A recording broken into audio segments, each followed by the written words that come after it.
முக்கிய செய்தி. நாகை, திருவாரூர், கடலூர், மயிலாடுதுறை மாவட்டங்களுக்கு டிசம்பர் 17ஆம் தேதி ஆரஞ்ச் அலர்ட் விடுக்கப்பட்டிருப்பதாக வானிலை மையம் தெரிவித்திருக்கிறது. 4 மாவட்டங்களுக்கு டிசம்பர் 17 அன்று கனமழைக்கு வாய்ப்பு இருப்பதாக தெரிவிக்கப்பட்டு இருக்கிறது. அடுத்த 24 மணி நேரத்தில் சென்னை உள்ளிட்ட 10 மாவட்டங்களில் கனமழைக்கு வாய்ப்புள்ளது என தெரிவிக்கப்பட்டு இருக்கிறது. இது குறித்த விவரங்களை வழங்குவதற்காக எமது செய்தியாளர் வீரகுமார் இணைந்திருக்கிறார். வீரகுமார், விவரங்களை வழங்கலாம். தென்கிழக்கு வங்கக்கடல் பகுதிகளில் நிலவி வரக்கூடிய காற்று சுழற்சியானது அடுத்த 24 மணி நேரத்துல தென்கிழக்கு வங்கக்கடல் பகுதிகளில் காற்றழுத்த தாழ்வு பகுதியா உருவாக இருக்கு. இது மேலும் வலுப்பெற்று மேற்கு வடமேற்கு திசையை நோக்கி நகர்ந்து தமிழக கடலோர பகுதிகளை நோக்கி அடுத்த 2 நாட்கள்ல வலுப்பெற இருக்கும் என வானிலை ஆய்வு மையம் தெரிவித்திருக்கிறார்கள். இது அடுத்த 2 நாட்கள் தான் தமிழகத்தை நோக்கி வரக்கூடிய காரணத்தினால இன்றைய தினமும் டிசம்பர் 16 நாளைய தினமும் தமிழ்நாட்டில் கனமழைக்கு வாய்ப்பில்லை எனவும் மிதமானது மழைக்கு தான் வாய்ப்பு இருக்கும் என வானிலை ஆய்வு மையம் தெரிவித்திருக்கிறார்கள். இதே நேரத்தில் டிசம்பர் 17ஆம் தேதி இந்த காற்றழுத்த தாழ்வு பகுதி ஆழ்ந்த காற்றழுத்த தாழ்வு பகுதி காற்றழுத்த தாழ்வு மண்டலம் ஆழ்ந்த காற்றழுத்த தாழ்வு மண்டலமாக வலுப்பெறக்கூடிய நாட்கள்ல தமிழகத்திற்கு தொடர்ச்சியாக கனமுதல் மிக கனமழையும் ஒரு சில மாவட்டங்கள் கடலோர மாவட்டங்களில் அதிக கனமழையும் எதிர்பார்க்கலாம் எனவும் தெரிவித்திருக்கிறார்கள். அந்த வகையில் டிசம்பர் 17ஆம் தேதி நாகை, திருவாரூர், கடலூர், மயிலாடுதுறை, காரைக்கால் மாவட்டங்களான டெல்டா மாவட்டங்களில் கனமுதல் மிக கனமழைக்கான ஆரஞ்சு நிற எச்சரிக்கையானது கொடுக்கப்பட்டிருக்கிறது.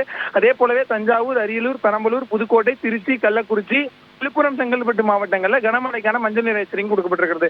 டிசம்பர் 18ஆம் தேதி கடலூர், விழுப்புரம் மற்றும் புதுச்சேரி மாவட்டங்களுக்கு கனமுதல் மிக கனமழைக்கான ஆரஞ்சு நிற எச்சரிக்கையும், மயிலாடுதுறை, நாகப்பட்டினம், திருவாரூர், கள்ளக்குறிச்சி, திருவண்ணாமலை, ராணிப்பேட்டை, சென்னை, திருவள்ளூர், காஞ்சிபுரம், செங்கல்பட்டு மாவட்டங்களில் கனமழைக்கு எச்சரிக்கை கொடுத்திருக்காங்க.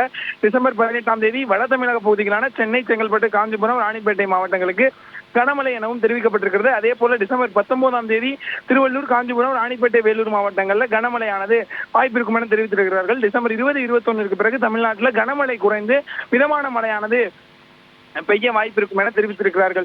பெஞ்சால் புயல் முடிந்த பிறகு இப்போ புதிதாக உருவாகி இருக்கக்கூடிய ஒரு புதிய காற்றழுத்த தாழ்வு பகுதி சென்னை மட்டுமல்லாமல் தமிழகத்தின் உள் மாவட்டங்களில் பரவலாக கனமுதல் மிக கனமழையும், தென் தமிழக பகுதி தூத்துக்குடி, தென்காசி, திருநெல்வேலி மாவட்டங்களில் அதிக கனமழையும் தந்து கொண்டிருந்தக்கூடிய சூழ்நிலையில நாளை உருவாகக்கூடிய இந்த புதிய காற்றழுத்த தாழ்வு பகுதியானது மீண்டும் வடகிழக்கு பருவமழையினுடைய தீவிரத்தன்மையை அதிகப்படுத்த ஒரு வாய்ப்பு இருக்கிறது.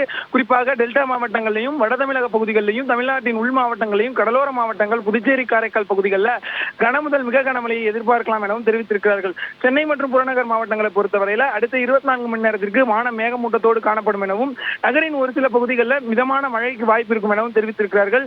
எனவே நாளை உருவாகக்கூடிய புதிய காற்றழுத்த தாழ்வு பகுதியினுடைய எதிரொலியாக தமிழ்நாட்டில் 17, 18, 19 ஆகிய நாட்கள்ல வடகிழக்கு பருவமழை மிக தீவிரமடைந்து எதிர்பார்க்கப்பட்ட மழையை கொடுக்கும் என தெரிவிக்கப்பட்டிருக்கிறது. ஏற்கனவே ஆறுகள், ஏரிகள்ல அணை நீரினுடைய நீர்மட்டம் என்பது முழுவதுமாக நிரம்பி இருக்கக்கூடிய சூழ்நிலையில இந்த மழையானது கூடுதல் மழையாகவே தமிழகத்திற்கு இருக்க எதிர்பார்க்கப்படுகிறது. வெள்ள அபாய எச்சரிக்கைகள், மழை நீரினுடைய தாக்கம் என்பது தொடர்ந்து அதிகரிக்கவும் வாய்ப்பு இருக்கிறது.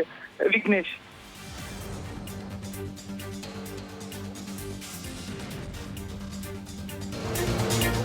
விவரங்களை வழங்கியமைக்கு நன்றி வீரகுமார்.